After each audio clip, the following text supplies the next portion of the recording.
It rarely starts with a disaster, no explosion, no dramatic moment, just a quiet shift that no one talks about. You're a child, and somehow you're the one paying attention. You notice when the mood changes.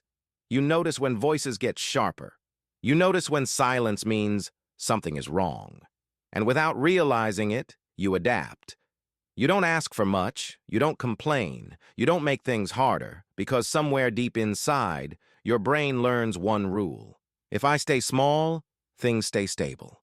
That's how a child grows up too fast. Not by choice, but by necessity. Psychologists call this early emotional responsibility. It happens when a child becomes more aware, more careful, more controlled than their age should allow. Maybe you had to emotionally support a parent. Maybe you learned to avoid conflict at all costs. Maybe you became the good one, the mature one, the strong one, and people praised you for it. They said things like, "You're so grown up for your age. You're wise beyond your years. You handle things so well." What they didn't see was what it cost you. When a child grows up too fast, something important gets postponed. Their own needs. Your emotions become secondary. Your fear becomes inconvenient. Your sadness becomes a problem. So you learn to manage yourself instead of being cared for. You read the room before you speak. You sense tension before words are said. You adjust your behavior to keep peace. Over time, this creates a child who feels safe only when everything is under control. And that rewires the nervous system. Here's where it gets deep. A child who grows up too fast often develops hyper-awareness, always scanning, always anticipating, always preparing.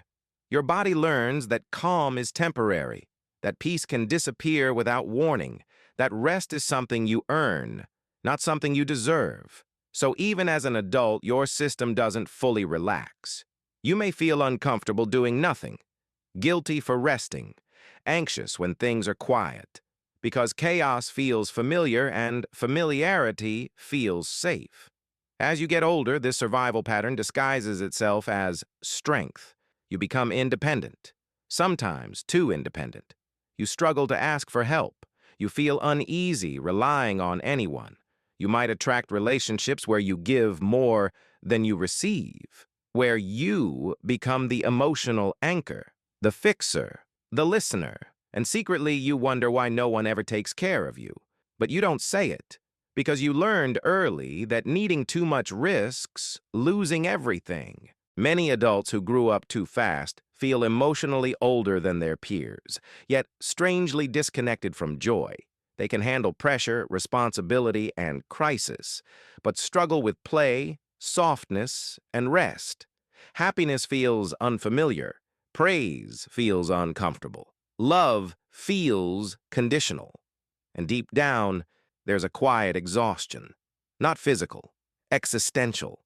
Here's the part most people never hear. Growing up too fast doesn't mean you were strong.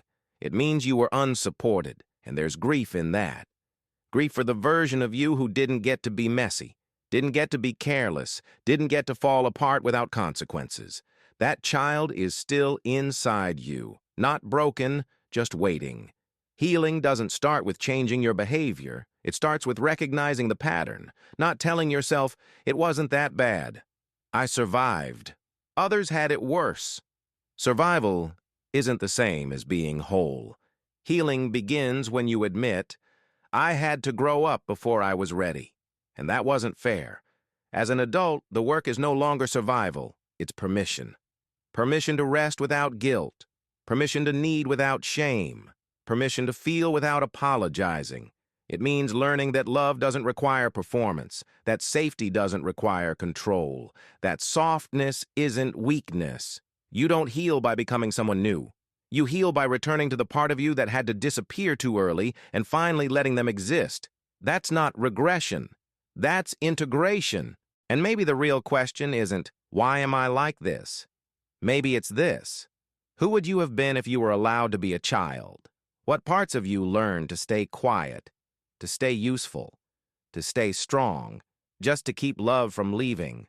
And what would happen if you stopped proving your worth and started listening to that part instead?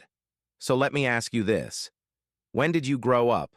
Was it a moment, a year, or did it happen so slowly that no one noticed, not even you?